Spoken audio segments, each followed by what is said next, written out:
Perkenalkan,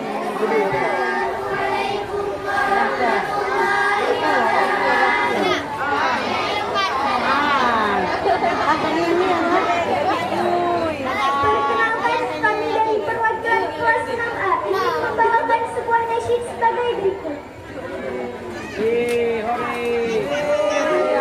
Al-Nasirun inna Allah bainaka anta wa bain Allah halaka saduqa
Peserta barusan tampil tadi atas nama Mistiati Jijim, Dia Aufa Kemala Jijim,